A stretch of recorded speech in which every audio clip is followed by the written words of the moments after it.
Good day, everyone. For today's lesson, we will be talking about drug education.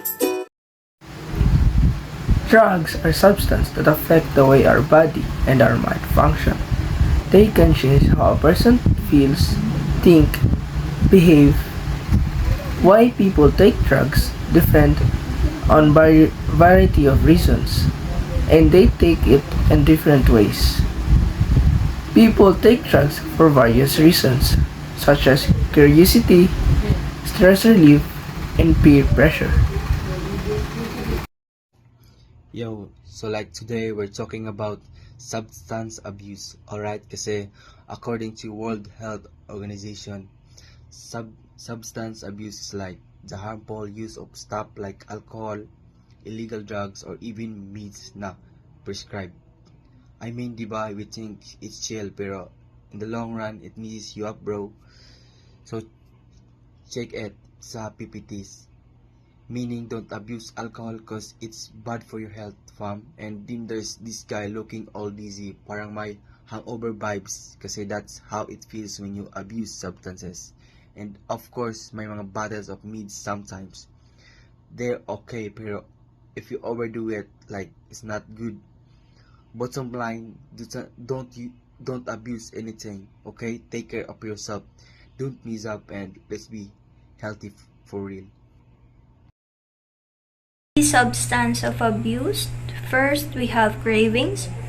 Cravings are intense urges or desires to use a substance. They can be triggered by various factors such as stress, boredom, or social situations. Cravings can be both physical and psychological. Physical cravings are often associated with withdrawal symptoms such as sweating, tremors, or nausea. Psychological cravings are driven by emotional factors such as anxiety, depression, or loneliness. People struggling with substance abuse may experience persistent cravings that make it difficult to resist using the substance even if they know it is harmful. So we have loss of control. Loss of control refers to the inability to limit or stop using a substance even when it causes negative consequences. People with substance abuse problems often find themselves using more of the substance than they intended or spending excessive amounts of time obtaining and using it. They may neglect important responsibilities such as work, school, or family obligations in order to use the substance. Loss of control can lead to addiction, a chronic disease characterized by compulsive drug seeking and use. Third one, increased tolerance. It occurs when the body becomes accustomed to a substance, requiring larger doses to achieve the same effect. This can lead to dangerous and risky behavior as people may take higher doses to experience the desired effects, increasing the risk of overdose and other health problems. Increased tolerance is a common sign of a substance abuse and can make it difficult to quit as the body becomes physically dependent on the substance. Last one, withdrawal symptoms are physical and psychological symptoms that occur when a person stops using a substance. These symptoms can vary depending on the type of substance and the individual's level of independence. Common withdrawal symptoms include anxiety, depression, irritability, insomnia, sweating, tremors, and nausea, and vomiting. Withdrawal symptoms can be severe and uncomfortable, making it difficult to quit without professionals to help. And now, let's go over with the difference between abuse and addiction. Basically, abuse refers to an harmful or excessive use of a certain substance, or it may be alcohol. So sa abuse, the person has the control to stop when or where to stop. On the other hand, addiction is an behavior wherein a person is uncontrollably unable to stop doing something, for example, like using drugs or alcohol, kibali, it involves both physical and psychological aspect of a person. So, for example, kung kanina butang is kuwaon nimo sa ila, or kung kanina butang is di nila magamit, so naay possibility na murag dili sila ilang life pa kay stop lang there, murag unable to continue sila going sa life without use, kay ila na naman, kay imo naman to di ko, or di naman nila magamit to na butang na ilang usually ginabuhat or ilang ginagamit. So, good morning everyone. I am Hanjin Libas from Section B. So, ang akong topic is about the reason for using drugs. So, ang una is ang common issue nila kay ang peer pressure. Then, ang anong maggamit sila ang mga peer pressure because kay siguro ang ilang circle of friends or kanang mga kailan nila kay nagapatulak sa ilang magamit o kanang drugs. Then siguro mo to nga kanang ang mga tao kay maging coping mechanism nila ang magamit og drugs tungod ra pud sa ilang barkada. And then ang sunod is ang stress relief. So there are people na magamit og drugs in order nga mawala ilang stress. So siguro kana nga way mawala ang ilang stress, so take drugs na pod. Then the next thing na ilang gigamit na ay common issue nila is ang emotional pain. Diba kanang many individuals good nga turn drugs to escape, ginapawala na nila para gina-take na nilang drugs para mawala ang ilang kanang emotional pain, kanang like nasakitan or kung sa ilang nabati dira mo nang inom sila or ginainom ba na or ginakaon nila ang kanang drugs kanang ginabawal. Then siguro sa kanang sa ingana nga paagi nag-cause guro ka na sa emotional pain, nag-cause sila ka na traumatic experiences, grief, depression or anxiety. Sa kanang way, sa kanang medicine na mas mapaayo sila, so which is wrong. So mali gud ang mag-take of drugs. Then sunod nga common nila is lack of social connections. Kani siya mahitabo gid siya mahitabo gid ni pag kanang nagod ka sa kulong nga kanang sirado imong kanang environment pa kanang naanad ka nga mingaw, then musud sa imong surpot like magsagol-sagol ang emotional pain, mag-stress ka, imong peer pressure nga ginatulak ka nga mag-drugs. So sa kanang way magka-gamit yung ka ng drugs, maka-take yung ka ng drugs. So unang common issue. Then sunod nila kuan nga reason kay adolescents. So young people are particularly at risk due to curiosity. So ma-curious gud ang sa karon nga mga generation, ma-curious kung unsa ang drugs, kung unsay benefits ana sa ilaha. Then siguro mo nang reason nga no ang mga tao gagamit og drugs because of curiosity. Then the next is ang social environment.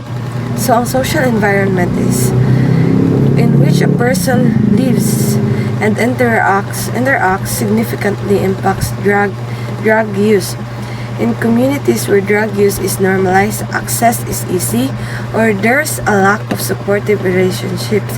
So kung kung na-engage na gud ka, tibali kung ang nakay na sila mga tao nga nagagamit, then pag na-engage ka sa mga istoryahan ninyo or naganahan ka sa maong yung pag ingon sa imo nga kanang ay kana ba'y paggamit og drugs kay mas maulian imong gibati mo okay ka. So kung maka-interact ka ng mga tao nga magpadani sa imo nga, so muna maka-take jud ang tao o muna ang reason nga ang tao maka-use og drugs.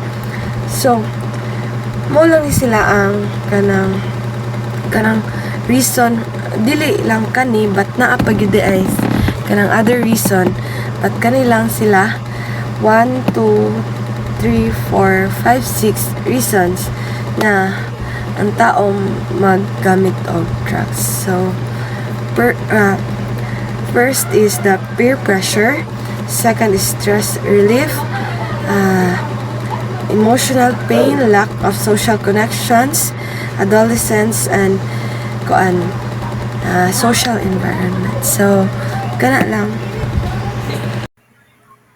So, good day. This is the continuation of the report.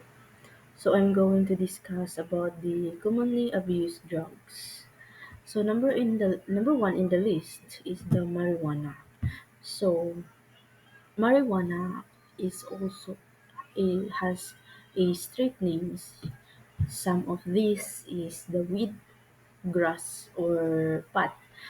And kanang they use marijuana because it does makes people relax, but it can also affect the memory or the coordination and also the thinking. And also overuse of marijuana may lead to lung problems and mental health issues.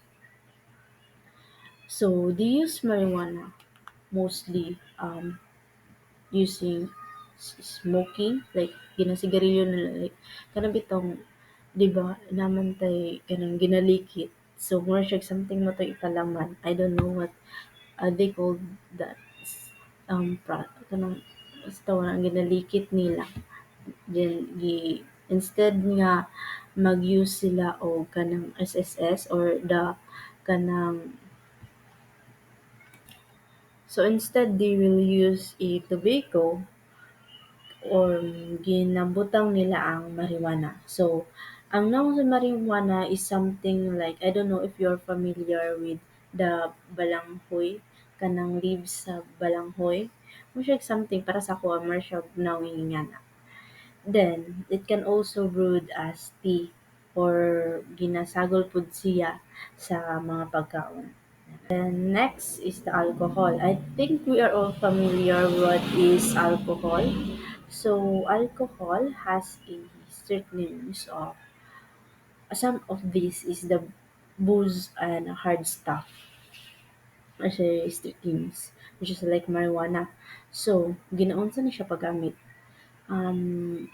or what it does. Alcohol lowers judgment and coordination, but too much kay tanan gani sobra. Tanan sobra ay nakakasama. So, too much using or consuming of alcohol or overuse of alcohol can lead to blackouts, liver damage, or even the worst is death. And yun sa siya ginagamit. So, of course, ginainom na siya kay alcohol. I mean, I'm talking about alcohol nga kanang beverage. Kanang ginapa na siya. Mostly ginagainom mostly ang the reason kay it has a problems like na mga challenges sa life. It's either they are broken hearted, family problems, or financial problems mostly, and others. Daghang reasons why or they drink alcohol.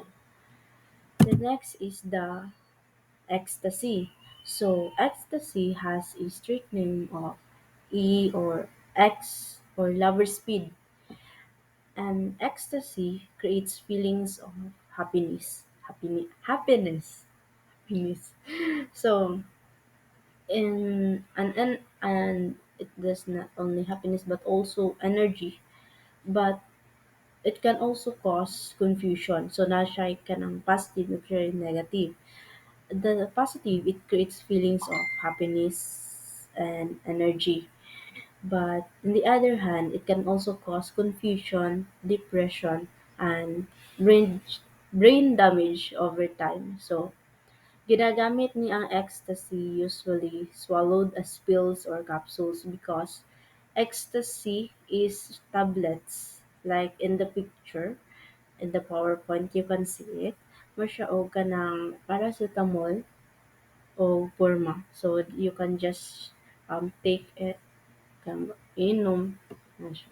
Like SADS ay sa katao mostly kuan gamit sila ecstasy and mostly based on what I've observed is nagamit or nag-consume ang isa ka tao. Mostly is in the club, kanang like party-party, ganun. The next one is cocaine. So, cocaine has a straight name of coke, crack, and snow. This is some only of the street names, and coke. And I don't know. This is I give you a fun fact. Cocaine is kuanay issue nga nasagol daw siya sa coke. So that's it. Then cocaine provides a short-lived energy boost, can boost your energy, but leads to irritability, mood swings, and addiction. So kanang overuse or use by using cocaine, though makakuan siya boses sa imong energy but dali ka ma-irritate o kuan dali ka nang mag-happy ra ka niya matingala ka nga dali masuko ra ka taod-taod mood swings murag imong uyab charis. And how it is used, it's some mostly it is injected, smoke or snorted. Next is I know this is methamphetamine. So methamphetamine is also known as shabu. So mas familiar ka sa word na shabu kaysa methamphetamine. And methamphetamine, street name niya is crystal, ice, or myth. More siya og tawas. If you are familiar with tawas, I guess. More siya giyanag noun. It causes energy burst and aggression but damages the brain and heart muna siya. And ginagamit ang methamphetamine by smoke, injected, or swallowed. Mura siya og kuan gapon, cocaine. The last one is the inhalants. Um, the inhalants found in we can found inhalants in household items like glue or paint. Inhalants can cause a quick high but damage the brain and lungs. So, I think we are familiar with the kanang kuan mga inhalants like kuan rugby boys. Ano na, nagtawag sila ka mga kanto boys. So, mostly ana example nga makita nato sa balay. Like kanang isog baho like rugby, glue, or paint. So, ginagamit na sa mostly sniff or sniff na or inhaled something cellophane, ibutan sa sulod din na with demo ba. Kanya na siya og paggamit. And that's all. I hope you learned something from my report. So, hello everyone, good day. I am Kayaki Fernandez, and my assigned topic is the current situation here in the Philippines of the drug abuse. So, the Dangerous Drugs Board, or DDB, reported that there are 1.8 million drug users here in Philippines. So, 4.8 million Filipinos reported to using illegal drugs at least once in their lives. More than 3/4 of these drugs users are adults. So mostly sa mga drug users or mga drug addicts is mga adult, 91% of it. And a higher percentage were males, So sa 91%, ang higher percentage nga nag-use of drugs are mga male, mga laki, and have reached high school. Those people, those mga laki nga like naka-reach og high school, like mga high school pud sila nga student then, and more than 2/3 or 67% of drug users are employed. And then here in the Philippines, diba, we have 6 commonly abused substances. Pero diri sa Pilipinas, mostly ang ginagamit nila is ang methamphetamine or locally called shabu. Diri ang ginagamit sa Pilipinas is shabu. So I know you are familiar with shabu, no? It's like kanang murag siya gamay nga ice or like crystal. Crystal siya nga gagmay gani. Ana. And then so unsay gibuhat sa government? In this case nga daghan og mga kani daghag. So unsa may gibuhat sa government pagkabalo nila ani nga daghang cases di ay diriya sa Philippines nga nagayuse of drugs. So they implement Oplan Tokhang. So what is Oplan Tokhang? Operational Plan Tokhang Hangyo ruled by the PNP. This is kanang Konsya, it is an operation involving police personnel with the company of the local officials of the barangay for a house-to-house visit of a suspected drug addicts. So kani siya, Oplan Tokhang is like i-visit nila ang ilang like na suspect na nadudahan nila nga isa ka drug addict, then ilahang i-persuade nga mo surrender. Inana ang Oplan Tokhang. And another ano pod nila is community-based rehabilitation programs. So sa mga addicts ilang ginaparehab ang ilang mga nadakop nga mga drug addicts, ang mga nang surrender nga drug addicts ilang gina-rehab. And kana lang akong report. I hope nga namin sabtan. Thank you. Hello everyone, I am Ransjan B. Bati, and I will be the one to talk about the Comprehensive Dangerous Drugs Act of 2002 or RA 9165. The Republic 9165 established penalties for various drug-related offenses like importing, selling, distributing dangerous drugs, or manufacturing them. These offenses are punishable by law from 12 years to life imprisonment and has a fine ranging from 100,000 to 10 million pesos. Now, the prevention and youth involvement. The involvement of the youth in any drug prevention related activities is very important. Having young people as the solution finders can be a good way to encourage other young people to prevent using drugs. Engaging in community and school programs. Prevention tips: say no confidently. Never hesitate to decline any use or any drug related activities. Engage in sports and community projects. That's where we follow the slogan of yes to sports, no to drugs. Sports is healthier than drugs anyway, so who needs drugs, especially dangerous ones? Manage stress and avoid peer pressure. People often go to drugs to relieve their stress, but that is not an efficient way. So managing your stress well can be a good way to prevent you from using drugs and avoid peer pressure. To sum it up, drug abuse and addiction are preventable with the help of awareness, education, and community support. With the help of different government agencies, policies, laws, we can help lessen the societal problem. Let's work together to create a more drug-free society.